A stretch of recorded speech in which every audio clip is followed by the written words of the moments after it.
Howdy everyone, Nimby here. Today we're going to be tying the Dandy Green Nymph again. Finishing off a couple for a box. And we're just going to make a nice thread base down to the where the barb would be on this.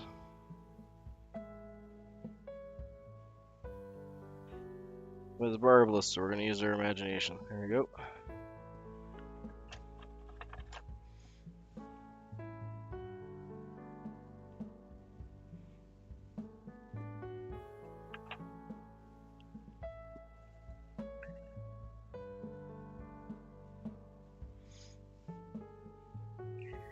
And we're going to be, got that turn around the wrong way for you. Tail's going to be these church window ones from the rump. It's going to be at the back end of the rump, so more like the saddle area.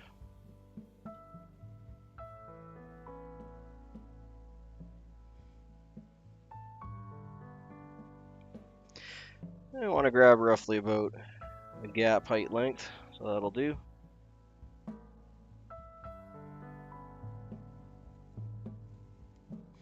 Should have enough on there for a couple more flies.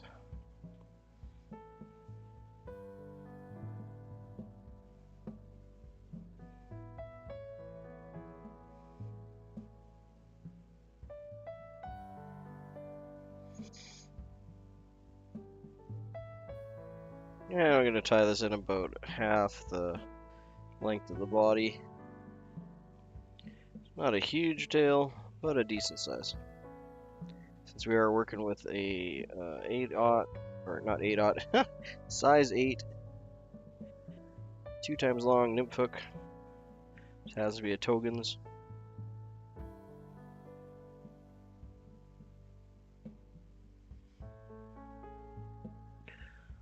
That spread out nice there. Oh, we're just going to bury that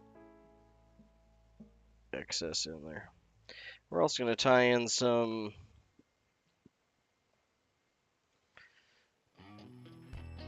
gold. Where'd it go here?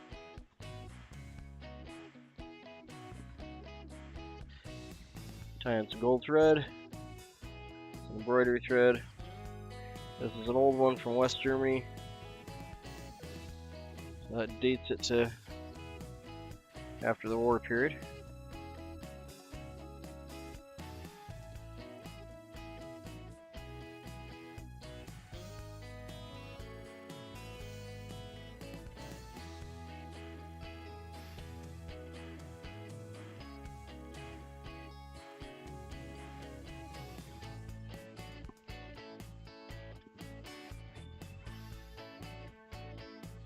That'll be a rib. For our body, we're using a number 25, which is a light blue-green. This is actually natural yarn, or natural wool yarn.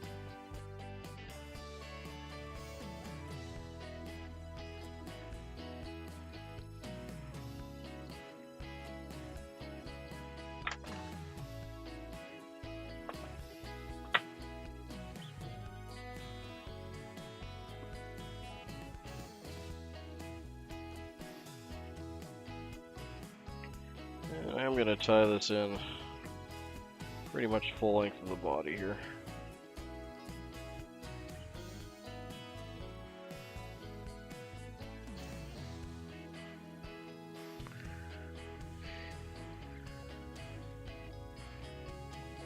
Okay. Get in a half hitch. I'll get that up in our bobbin cradle so we can rotate with the rotary.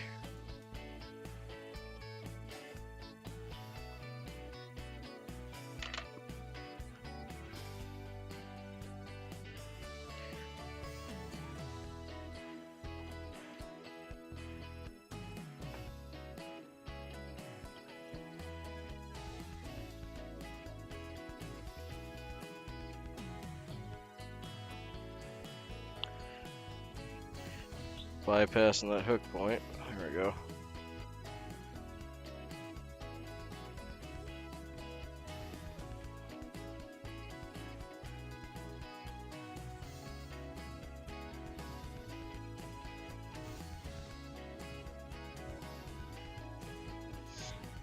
Yeah, now that we're up to that, right up to the tie-in point for the legs and soft tackle are going to be. We're going to backtrack it to about halfway point. And once we get to about the halfway point, just going to use our fingernail. We can use the end of your finger or your bodkin or whatever you got. And just fray it a little bit, and that'll give you a flat wrap for that first wrap. Stop it from having kind of a ledge there. Gonna get a hackle plier because I'm getting short.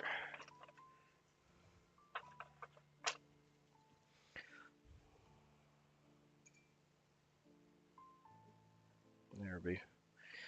Getting short on thread. And I'm gonna go right back up to the top here, and that'll give us a nice tapered body.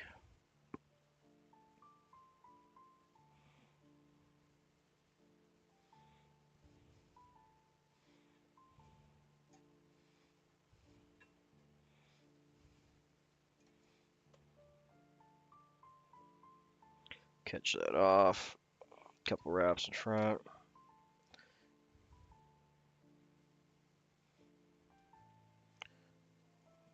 And catch it one more time.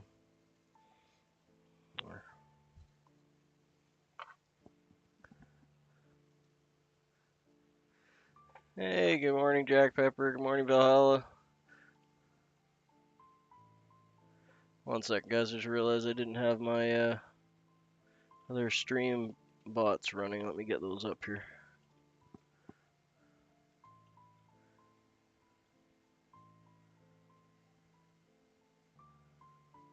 I apologize. Don't have our little fun little animals out. Can't tie flies without some animals running around.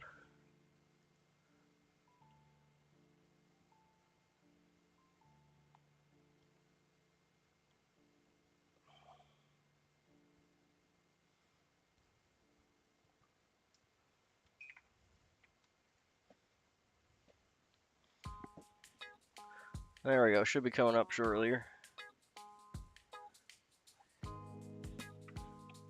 Apologize for that.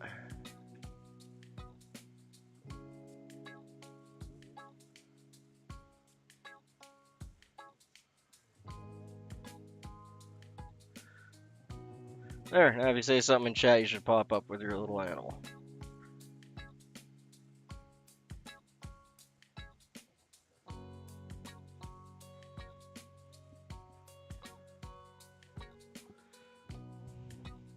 There you go. Should be all fixed up for you guys.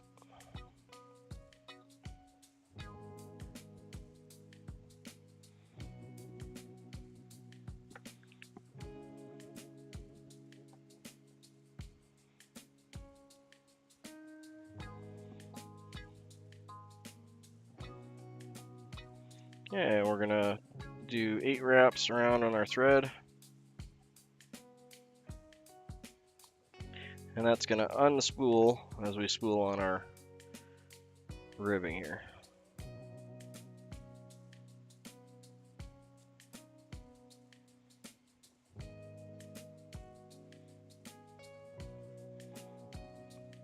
Yeah, there's nothing wrong with a trash panda.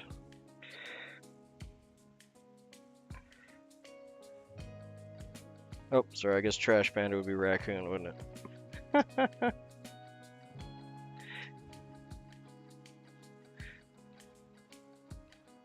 Yeah, good afternoon, Robert.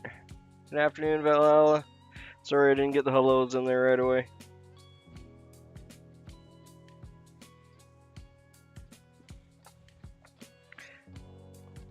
Hey, so we got our body all done up there. And we'll do a soft tackle of pheasant rump. We want these nice, beautiful green to blue colored pheasant rump feathers. Which are normally kind of on the center back. Yeah, good to have you guys in this morning. Doing a little bit later of a stream today. It was pouring rain and just Just had to get a fire going on a few other things. So once we have our feathers selected, you can see the rough length of the fronds. Want them to go between the butt and the end of the tail. Anywhere in there is fine. Yeah, jack pepper's in too.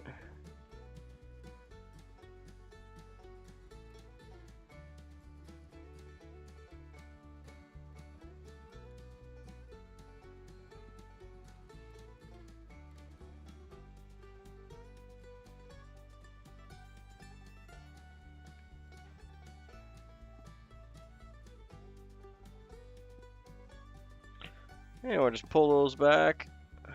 We got a little tying point at the top. We're just going to trim that off flat.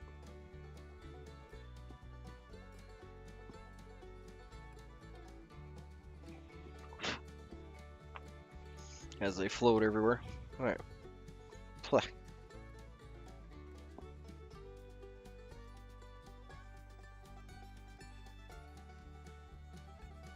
Cool!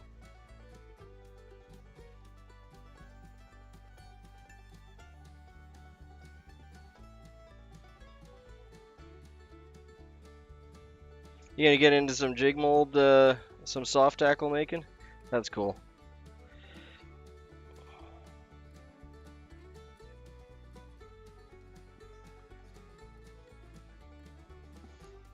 I wouldn't mind giving it a try at that. Reminds me a lot of like back in the day when we had the creepy crawler toy machine.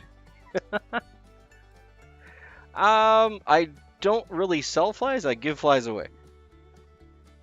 I do have an Etsy. I haven't updated it in forever. There's nothing on it right now. I do have a really large stockpile that's going to go up probably closer to the end of this year or start of the new year. But once I get into more of a production setup here, then yeah, I'll be having my flies for sale. Right now, they're all just given away to people that are like,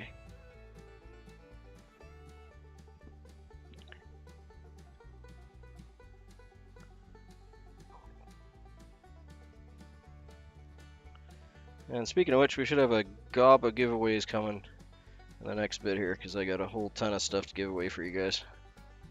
I was just waiting for the mail service to actually fix their issues with striking and whatnot.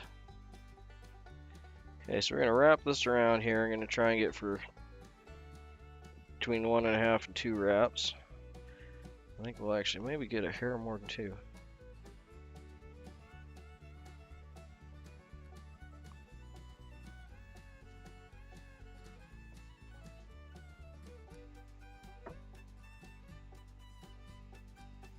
Pheasant rump can be kind of notoriously a pain to staff hackle wrap.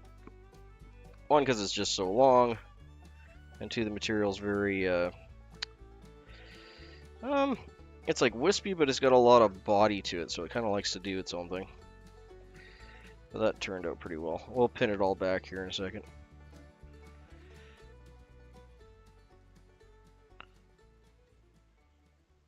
Cool. Yeah, Marabou's a staple. Gotta have that. The powder paints I don't know a whole lot about, but I know that people definitely have their favorites. So I'm assuming that with that being a thing, that they're probably different from brand to brand, I would assume. Or might just have to do more with your process too, because I know a lot of people will heat up the heads individually and then dunk, or you know, have an oven going and heat all the heads up. So your process may determine which paints work better for you as well. But I'm assuming if you're just starting out, you're probably going to be doing them one at a time with a heat gun, unless you got access to a little easy bake oven.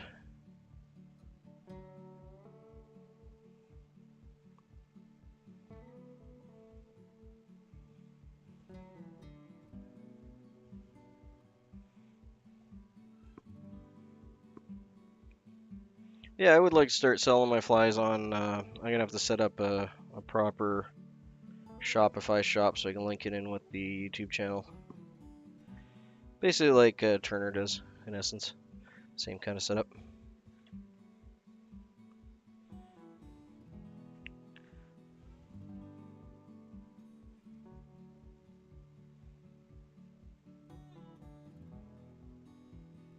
Yeah, you got it. Heat gun toaster oven. Seems to be the standard. Nice thing about those, if any of them breaks or starts to wear out on you or whatever, it's just your trip to Walmart and replacing it. They don't have to be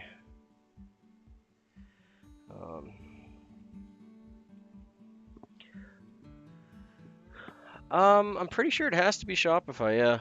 I don't know if they have any other partners, but I know Shopify is their specific partner for it.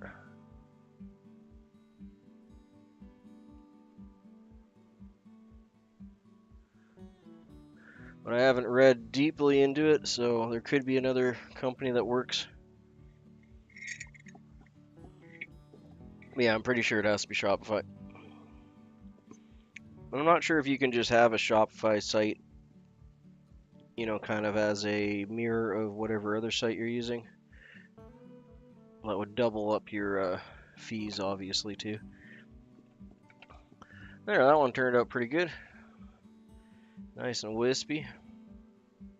Just gonna get some half edges here and then we'll build that head up a little. Gonna push him back just a little more because I want him a little closer to that shank. Not by much, but just a little bit. So to do that, we'll get close here, and then these wraps, the closest wraps are just going to be kind of light to medium. You don't want to torque down on it or they'll actually flare out more than they're already doing. And we can build our head up and tighten our thread in front of those wraps, and that'll hopefully give us what we were looking for. There we go. See, and that'll pin them down just a hair.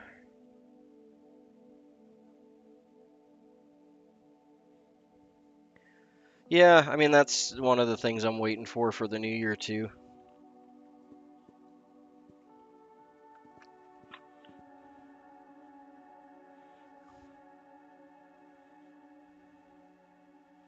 Yeah, that's very true. And there's nothing wrong with cheap flies either, right? Like if that's your game, if you don't get out very often, you'd rather have more, well, selection for lack of a better word.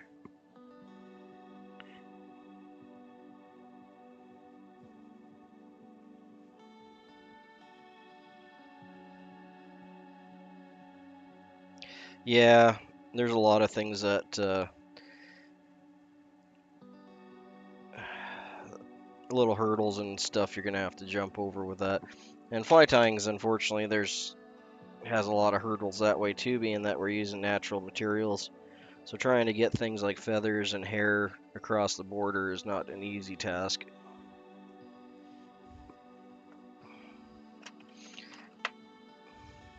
But you know, I can buy a feather stuffed pillow with thousands of feathers in it and no one bats an eye. Or a sleeping bag down-filled or something.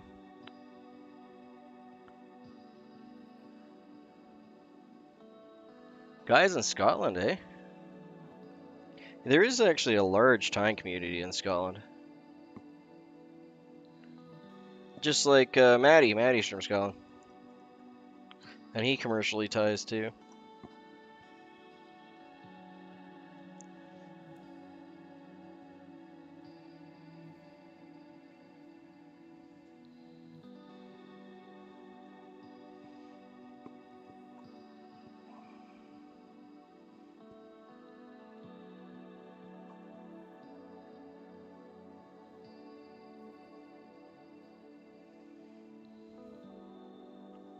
Thank you.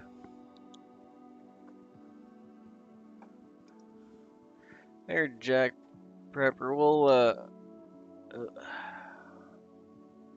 We'll throw you a mod button. I thought I did before, but sometimes I think YouTube just scraps people. There we are. And Maddie's awesome. I like watching Maddie. He pops in here fairly frequently too, which I appreciate. He's just a good guy all around. Hey, that one turned out pretty good.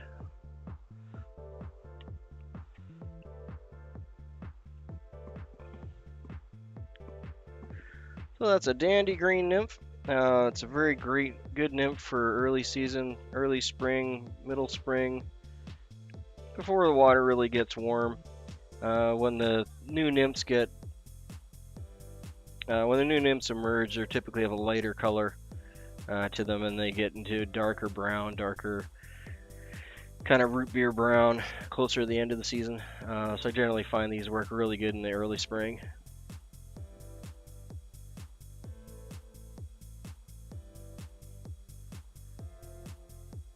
Maddie did? Oh, good for Maddie.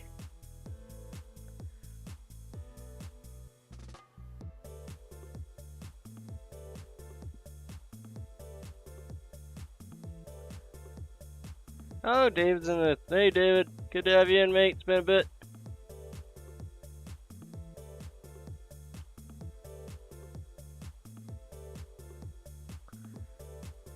Hey, yeah, super simple. Easy to tie fly. Definitely want to have a couple in your box for string time. Work really well here. Let's pop that out, get another one going. He can go hang out with his friend over here. There's those two.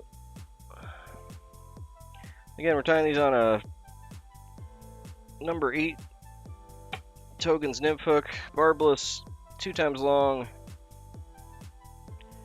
This is actually, ironically, even though I know Togen's makes a good product, these are the first ones. Come on, get in there proper. Really? That's better. These are the first Togen's hooks I've actually ever used, and I'm very impressed with them, to be honest, for the price that they charge. I didn't buy them from Togen's, they just came in a lot of other fly tying stuff I bought.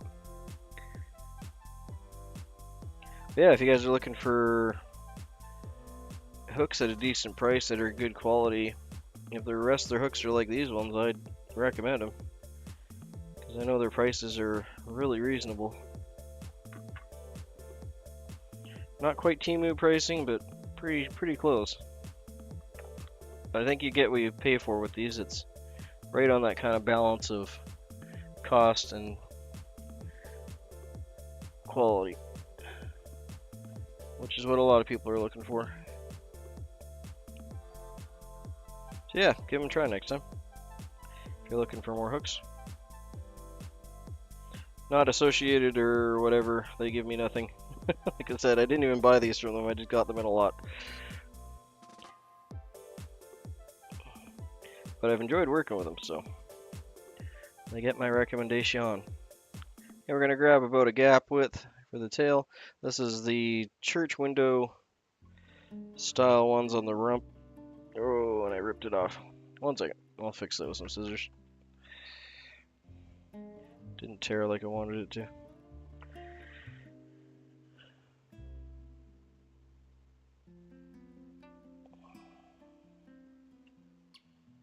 Alright, there we go. We'll just recover from that. So we're going to tie this in about half the body length.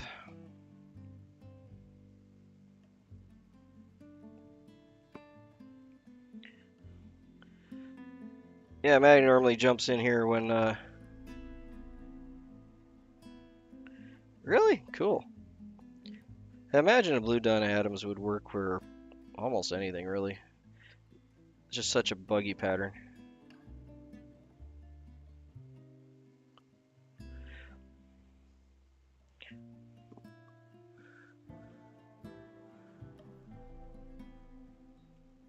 Oh, this is a Togen's. Here, I'll grab the thing for you. It's just a fly shop, but they're pretty...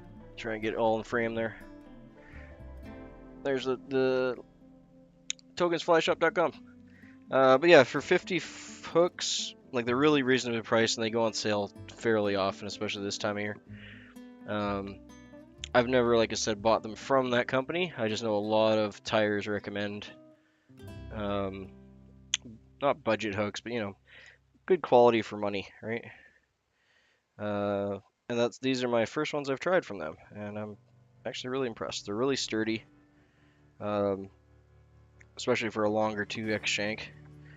And I like the way that they're barbless, but they still have like a little nib there. I've always liked that when it's got like a hint of where the barb used to be.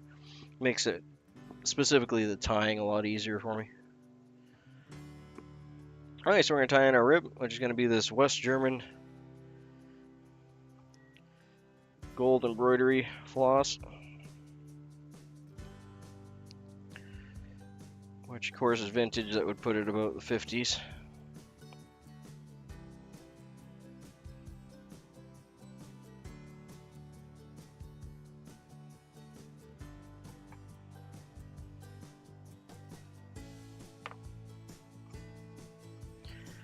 I found that they actually do still make that color.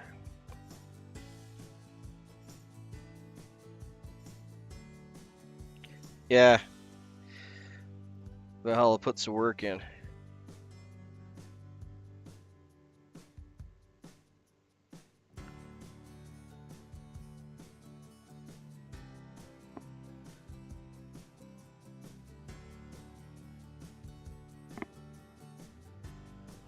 Yeah, and that's the thing, is like you gotta, I mean, if you're tying for yourself or you're going for like pretty flies, or you just want the absolute, highest quality you can get, then yeah, go with like brands like that, because you're not gonna be disappointed, right?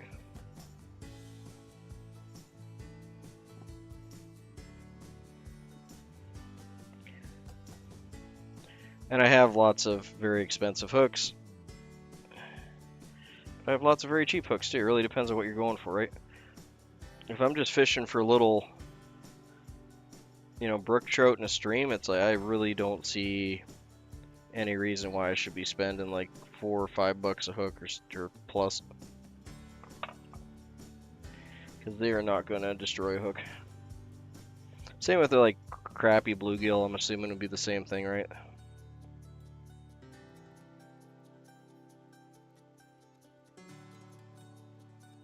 It does look big, doesn't it? I'm actually working up my, I'm going through some local famous patterns, and I'll be up to some streamers and stuff pretty shortly here, and we'll get into some of the bigger hooks over winter. I actually really love tying big salmon flies and streamers. I'm just kind of working through all my nymphs and different things. There is some method to the madness, it's not random. But you're right, like a lot of I think my most common size is probably 8, 10, 12s, in there. Because that's the size of bugs that are in my area. But yeah, I want to get into, I really enjoy tying the bigger stuff. One of the main reasons I don't switch around as much is editing's everyone loves editing. Whee! That'll eat up your weekend.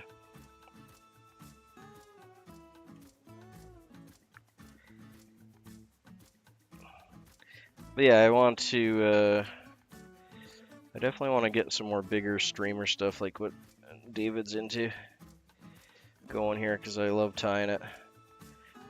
Major reason I don't flop back and forth is I like to set my focal point for the camera for, so you guys are focused in on the fly.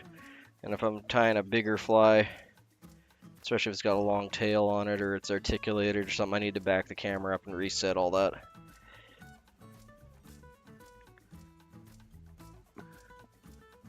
Who we got? Yoshi! Welcome in, Yoshi.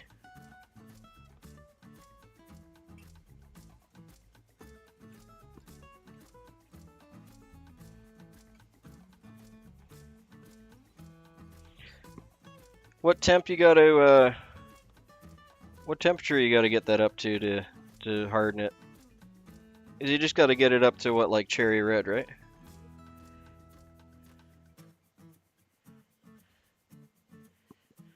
So cherry red would be, what is that, 800, 1200?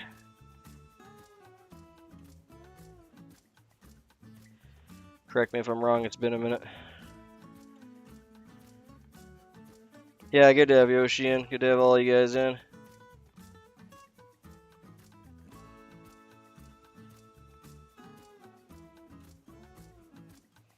Okay, so we're just going to make that thorax a little thicker up to the front. Not only does it help that stand out. Yeah, like a cherry red. You don't want to get it like glowing orange or whatever. So cherry red. Yeah, I was gonna say you could probably get them cherry red and like even in an outside fire, or if you got an inside wood stove, if you're gonna be cautious about how hot you get it. Yeah, I think it's only like, what is it, 800, somewhere around 800? I want to say 750, 800.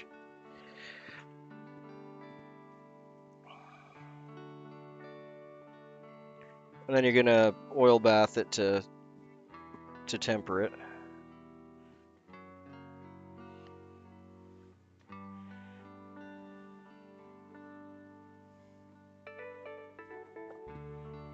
That's a whole other fun game. You can do all sorts of stuff with tempering.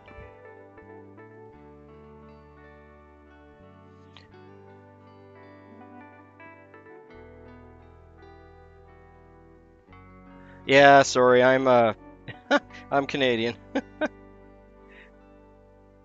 We do the Queen's English.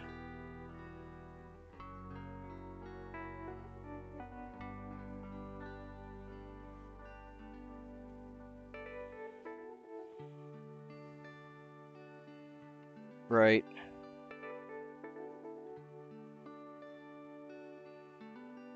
That's right, I forgot that they drop magnetism when you get them to that level. Yeah, I suppose you could even use that as a way to tell if they're at the right temperature. Although, a lot of people just, have a darker environment and you can see the glow better too.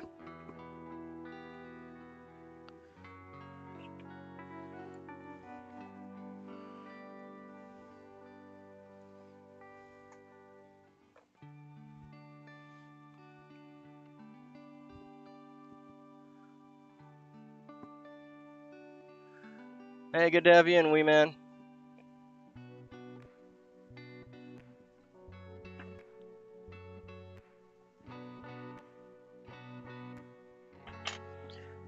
Hey, wee man, let's give you a mod stick or two here.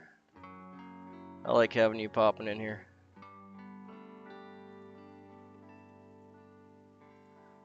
There we go, mate. All modded up. Appreciate you stopping in.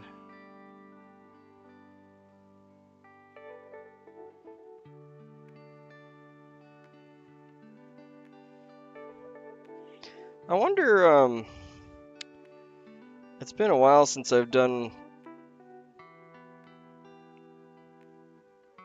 ceramic work, but I used to do a fair bit of ceramic work too, and I think ceramic ovens will get up to that temp. So if you know anyone that works ceramic, they might have an oven you can borrow, and then you'd have a nice controlled, slow, temp rating, right? I mean, that would probably be ideal if their oven gets up to that temperature. No worries, pleasure to have you in.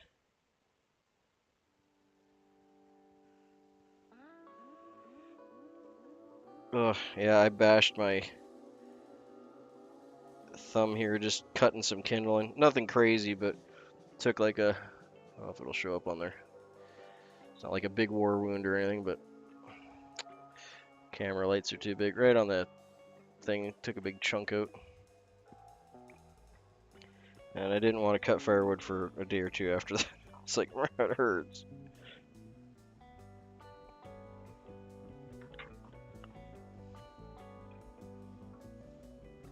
Of course, it's the one day I didn't wear any gloves or anything. I'm normally pretty good about wearing gloves because I've seen way too many accidents. But I was just cutting a handful of kindling, get the fire going, and of course the axe bounced and caught my finger.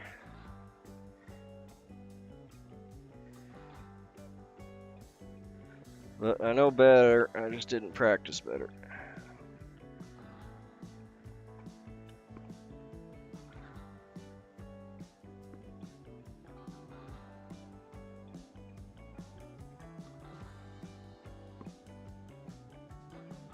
Yeah, I'm sure your hammer could do a lot more damage than my little hatchet.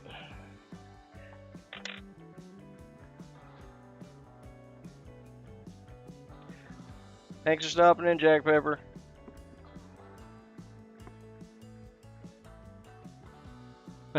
That's true. If you're working around spinning equipment, yeah, I 100% agree. When I was a locksmith, and part of our uniform was wearing a tie, and it just, oh, it drove me nuts that we had to wear ties while running the lathe equipment and the key cutting machines and stuff, because it's like, oh, man, if that thing got caught in there, it would suck your face right into a spinning blade.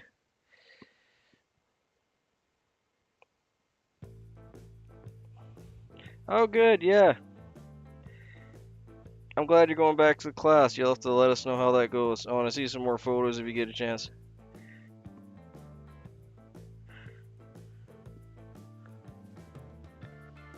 Oh,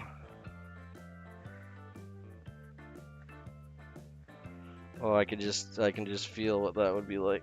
Ugh. It's amazing, like it doesn't take a lot to break a foot either. You figure they'd be more, not necessarily durable is kind of the wrong word I'm looking for, but you figure they'd be more resilient and bouncy because they're squishy. But nope. Pliable, that's the right word, dear. Wife's chiming in with the good English words that my brain can't form right now.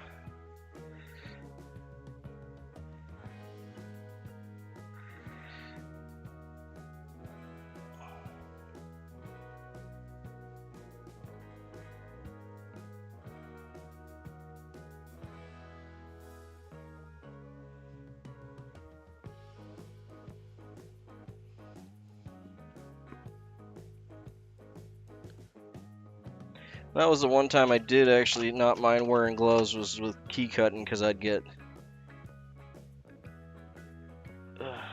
Yeah, a bolo tie actually wouldn't be as bad. That's not a bad idea. But I just thought it was crazy because we always have our face, and you want to be like right in there, right? So you can watch the cutting, and it's all in the feel more than the watching. But you can see how the blades RPM changes as you're cutting, and you can really make the difference between a good key cut and lousy key cut by keeping your tension correct.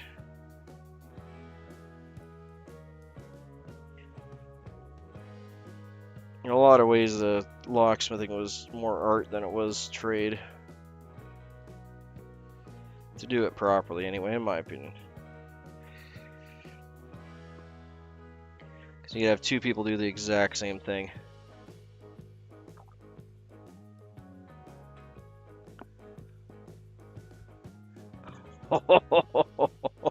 I bet. Yeah, those like the big two-handers are the ones with the you know, the big boys. Those scare me because there's so much torque, especially if you got like a good, plug-in. And if that catches, it's gonna whip around and just cook you.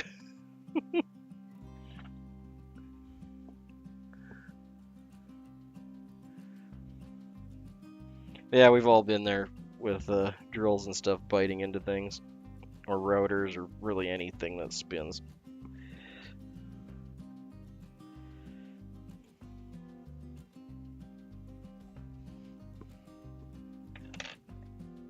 It's actually just watching a really interesting so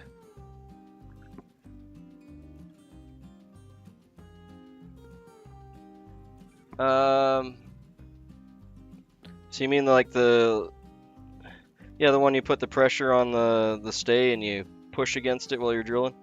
What's the name of those proper? I know exactly what you're talking about because I got like half dozen of them hanging up in the shop.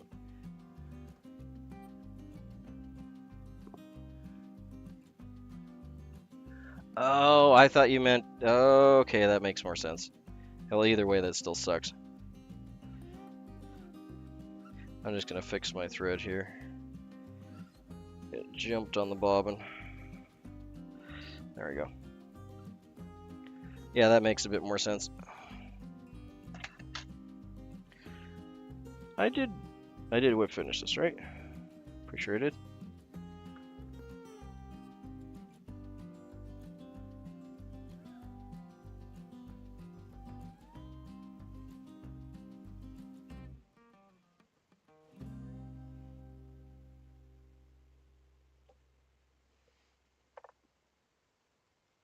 Oh, that kind of reminds me of the little mishap I had 2 weeks ago. I was in the garage getting some stuff, and I moved a picture frame that I was going to use to put a really cool vintage record I had in it. So it was like a, the weird size that you use to hang up LP records. And I had a screwdriver in my pocket, and it was like I put it down there, and it was kind of like you have that moment where you're like, should be okay, and then like bent over to get something, the screwdriver fell out of my pocket and just shattered the picture frame, and it was like, oh no. Hey, Maddie, we were just talking about you. Good to have you in. Everyone was regaling the chat with your awesomeness.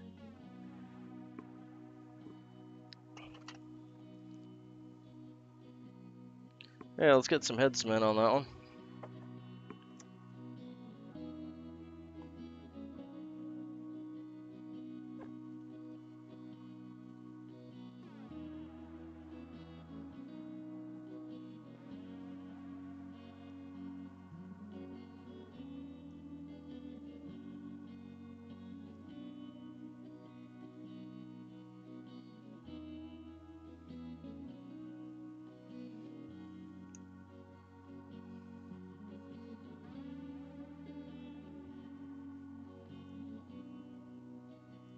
Just gonna get some head cement on here.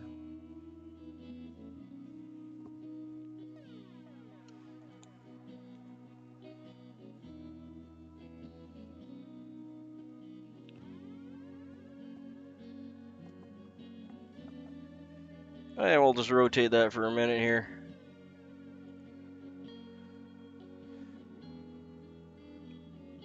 So yeah, that's a Dandy Green Nymph. It's got a pheasant tail tail from the back of the rump, the very back of the saddle. A very light green to blue green body, and yellow. Excuse me. And yellow embroidery floss or silk thread as its rib, and then the nice green central rump feathers for the hackle. Simple, super effective, nice and buggy, moves a lot of water, great in the springtime.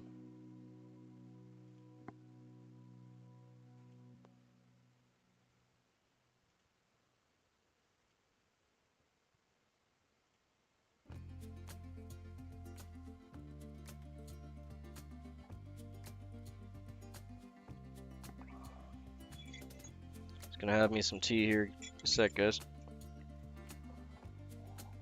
Well, wife made a nice big pot of tea, so I got a whole day's supply. Nice Earl Grey. We got some nice fresh cream too. Thank you, appreciate that.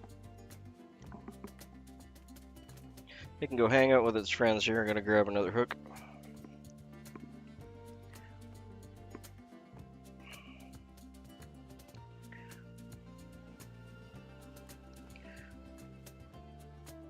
I like to do about half a dozen of these so I can throw a couple in some giveaway boxes this week.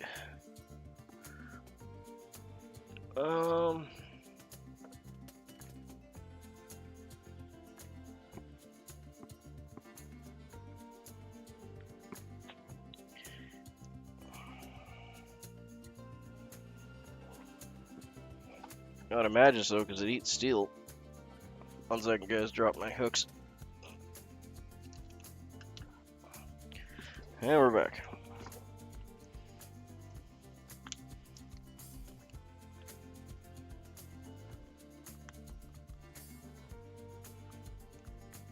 And again, we're using Togen's size 8.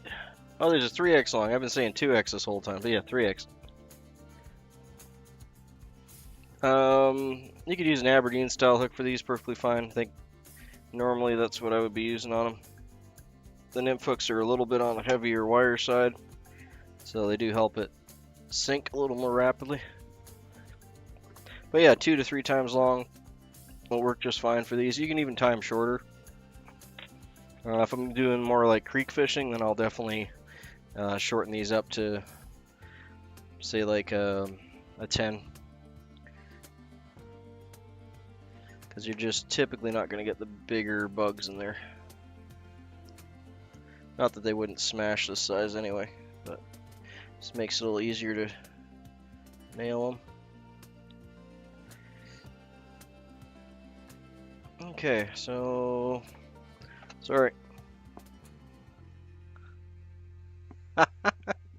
Okay, wee man. You have a good one till you see you next time.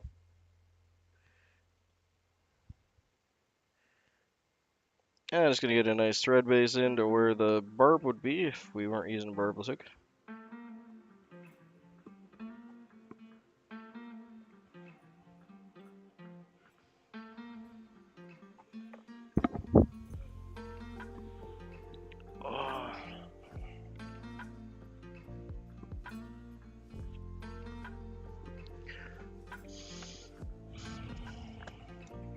I'm just gonna grab my glasses. Your eyes are getting tired.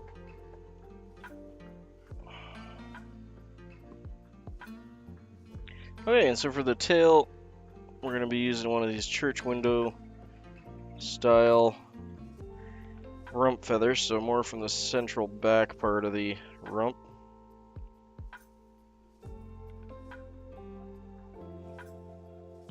I'm actually gonna try tying this one in with the rachis still attached, which I don't normally do for tails because I like a little more movement, but kind of curious to see how it'll turn out because this one looks like a nice size for the tail. Because we're looking for roughly gap height, that's what this is. So instead of tearing it apart, I'm just gonna fold it over and tie it in like that. And we'll see how she looks.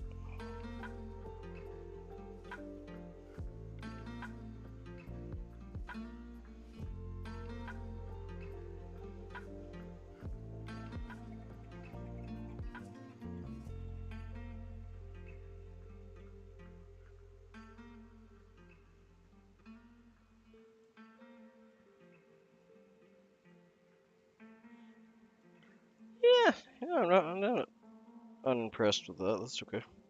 Looks like it'll still have a lot of movement. It fanned out just like I was hoping it would. Yeah, that'll work. We'll go with that. Okay, we're tying our rib next, which is this yellow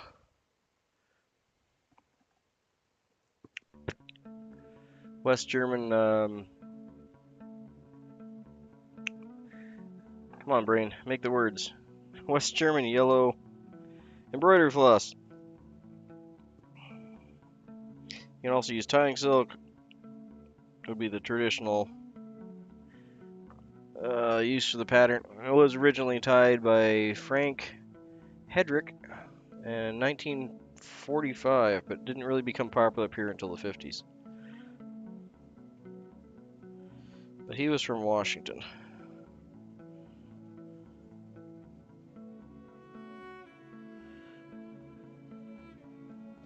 Okay, I'll get a new piece of green wool. This is a number 25.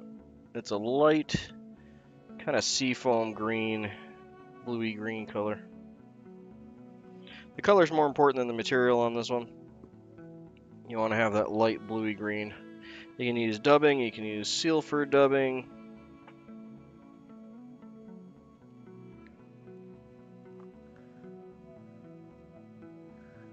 Yeah.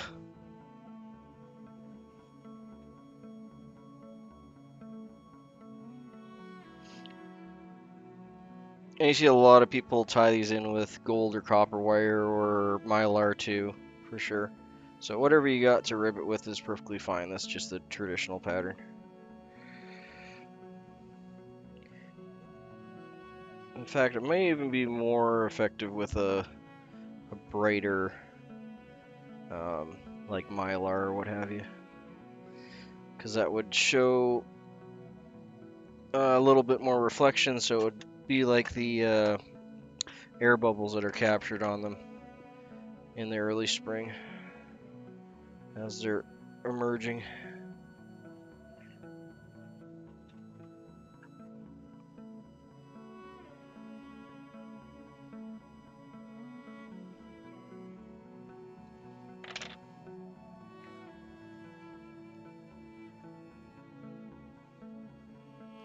Okay, gonna go under here. Oh, actually, oh, we're gonna go over. Oh, forgot to hang my bobbin. 1 second. Let's get you up in the bobbin cradle. There we go. Getting ahead of myself.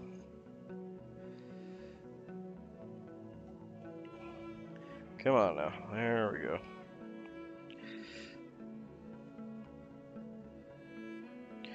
I do enjoy the rotary for these longer hook shanks. It's like a standard size or a smaller one like a scud or something. I don't know. Hand wrapping is really no different.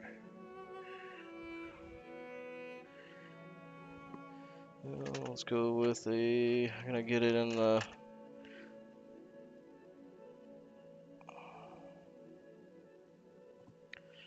get a hackle plier on there because we're probably gonna get close to the end.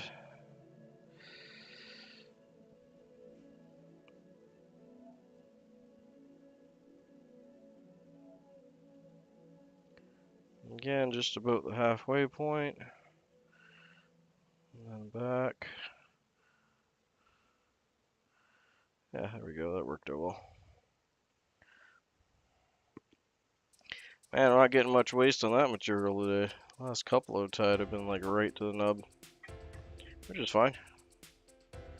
Don't like wasting stuff. Come on now.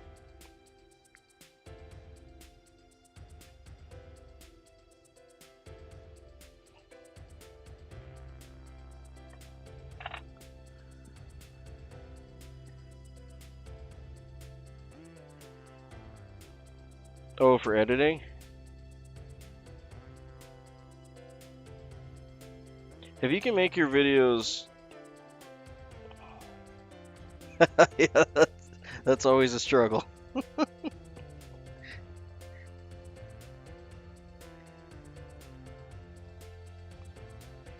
Yeah, you don't want to get hit with like the copyright junk. It's just not worth the effort.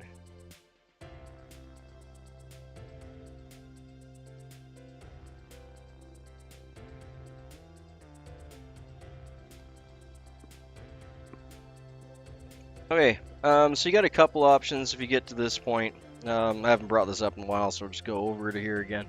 You can either do a half hitch, which is what I normally do, and then put it up in your bobbin cradle, which is over here. And that'll keep it out of the way and stop it from wrapping while you're rotating. The other option you have is to wrap your thread 1, 2, 3, 4, 5, 6, 7, 8 times, because we're going to do roughly about 8 wraps on there. And what that'll do is, as I'm wrapping this, it'll actually unwrap that, because we're going to go underneath and we're counter wrapping, going the opposite way we were going with the body material. And then we won't end up with a whole bunch of extra wraps on there, because if we were just to do that, our point would untie that we just finished tying in, or the opposite would happen. We'd end up with, you know, 8 more wraps of thread that we didn't need to have on there, which would make a thicker head for us. So that is... It's getting caught up on my trash can. There we go. And the benefit of doing that is your thread is now directly where you want it to be for the tie off, so you don't have to grab it out of the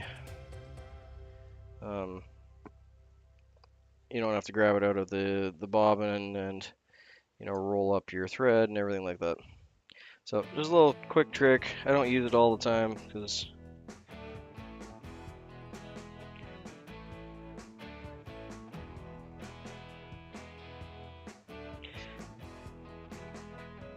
Yeah, I honestly wish they were a little more lax on things like the people doing parody songs and that kind of thing. I think it would be a lot more fun. But I understand the whole copyright thing too.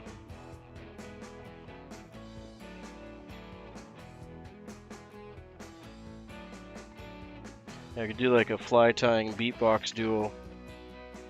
Get David in here doing like the bass drums.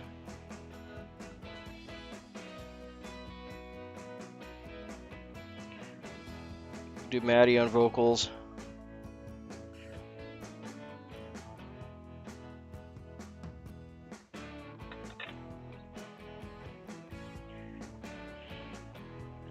Alright, I need another rump feather. I didn't realize I didn't have. I thought I had enough out there, but I don't see it, so we'll grab another.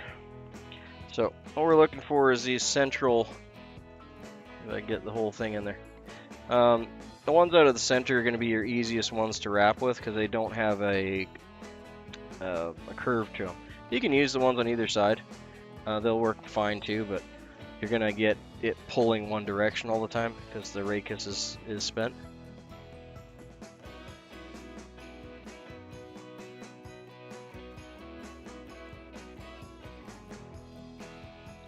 Yeah, I mean, that's one of those things you could spend all day getting into, right?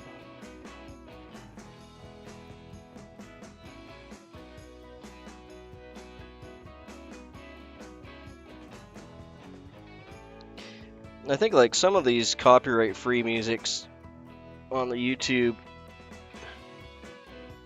Hey, Villagrams! Good to have you in, mate.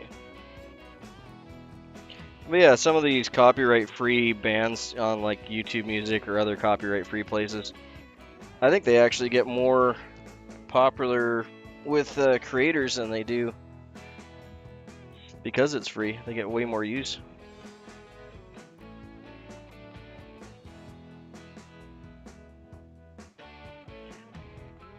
Yeah, how's it going, Vilgrim's? Always good to have you in, mate.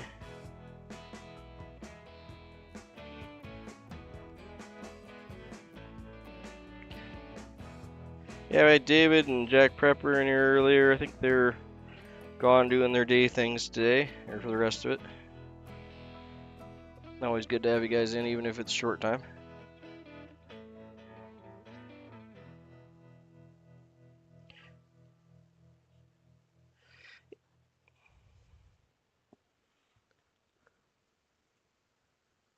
Oh, that's cool.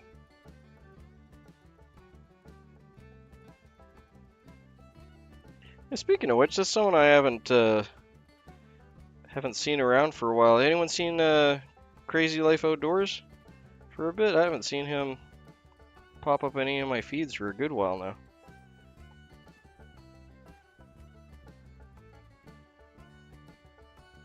I like hanging out with Crazy. I haven't seen him on.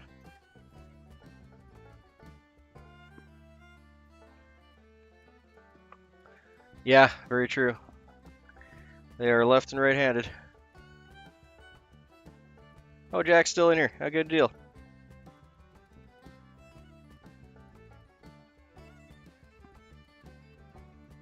Okay, so this one's going to be a hair on the long side, but we're going to roll it.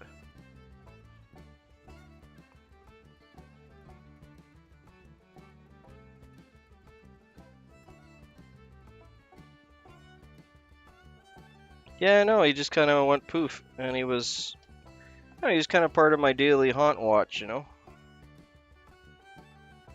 I'll have to stop by his channel page and see if he's got anything going on.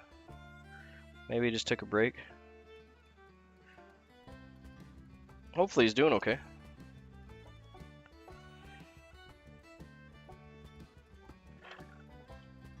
So I know, what's his knuckle?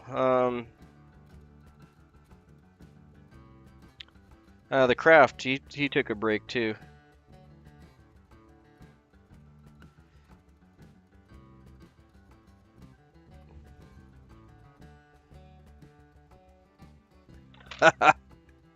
Yeah, I've done that too. We used to make bows and arrows out of all the apple wood trimmings every spring. And then we'd take the storm windows out of the house and shoot at them with the with the bows and arrows.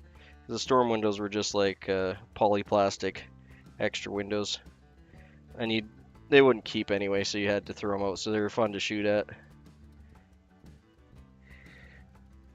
But yeah, that was our regular springtime fun.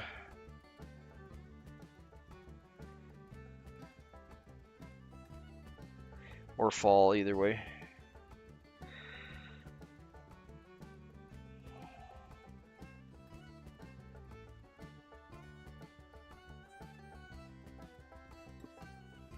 Very off, to be honest.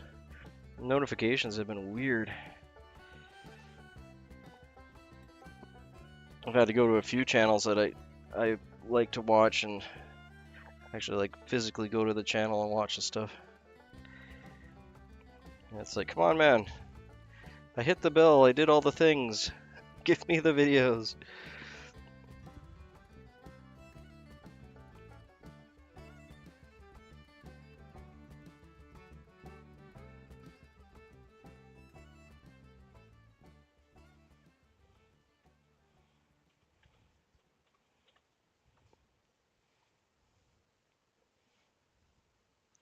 Yeah, I mean, I don't know. There's a lot of materials you can make broadheads out of. You just need something that's pliable and flat, really. That's gonna allow you to make a barb. It doesn't have to be crazy.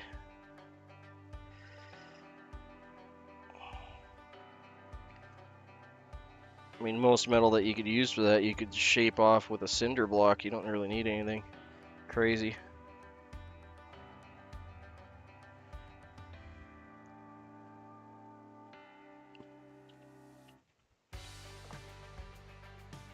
Actually, if you're good with your technique, it's crazy how good you can sharpen something on concrete.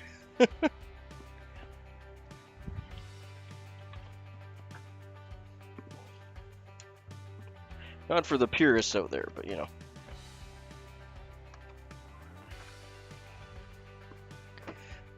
We got a lot of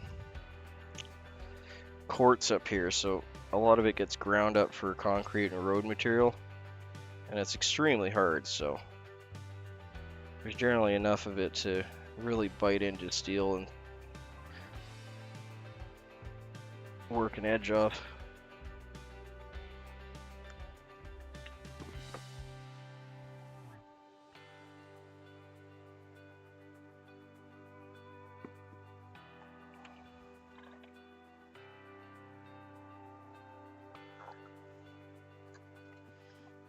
Yeah, exactly. It's not.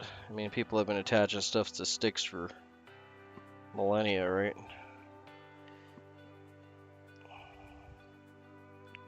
It's nothing super crazy.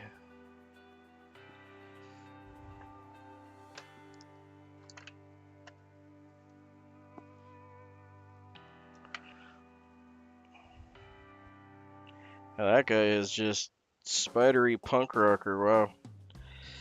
It's only a couple millimeters longer than I wanted, but we'll tuck this back in here a little bit.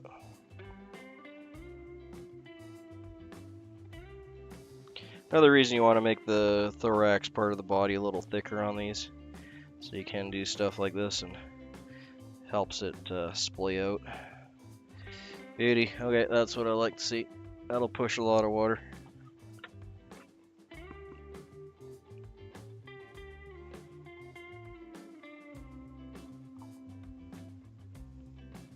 They aren't nearly as crazy when you get them wet either, after you cast them a bit.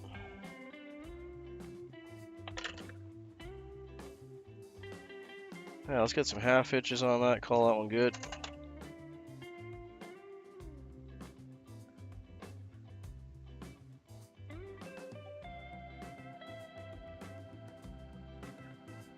Thanks for dropping in, Robert. Always a pleasure, mate.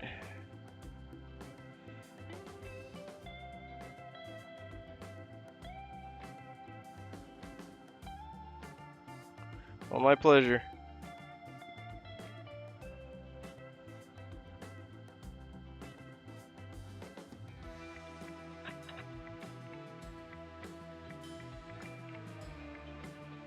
Later, mate. Thanks for all your support. Always good to have you.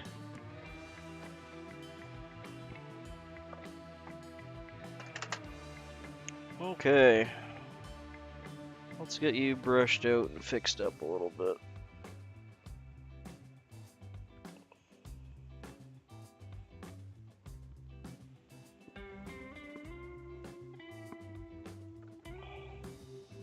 He's a poofy one.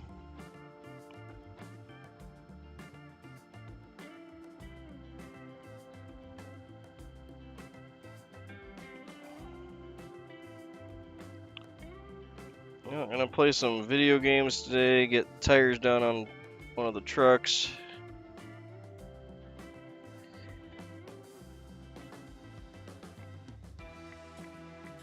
And have a nice relaxing day.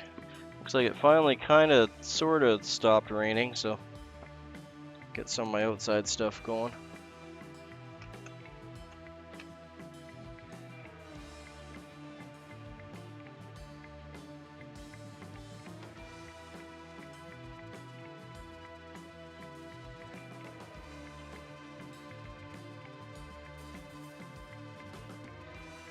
Just got a little bit of head cement on there.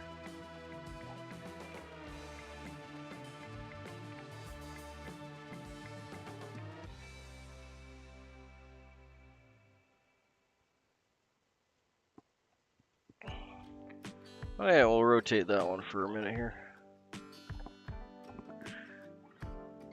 There you go, a nice rather poofy Dandy Green Nymph from 1954, originally tied by Frank Hedrick. He's from the Seattle area. And these work a treat up here. Early spring to mid-spring when the nymphs are emerging and their exoskeletons aren't as hard yet and they have a lighter color to them. This kind of light greeny blue, almost transparent and translucent in some cases.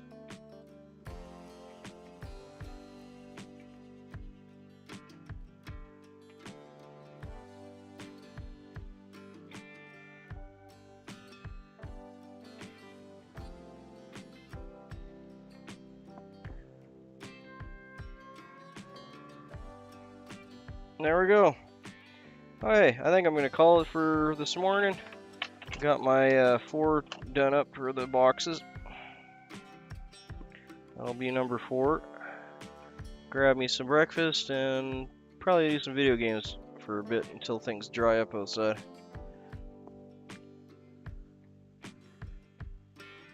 And there we are. Well, thanks for hanging out, everyone. You have yourself a good day. Always a pleasure to have you all in.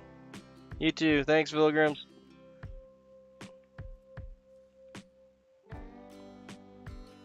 Yeah, be safe, everyone.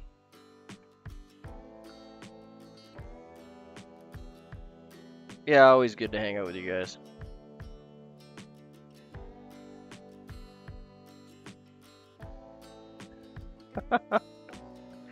Sorry, women. We're just gonna cut it off here. Thanks, David. Thanks, Jack Prepper. Thanks, Valhalla, Vilgrams. Robert, I know you're gone. I'm gonna give you a shout out anyway. Maddie. Thanks, everyone. You guys all have a good one, eh? Appreciate it.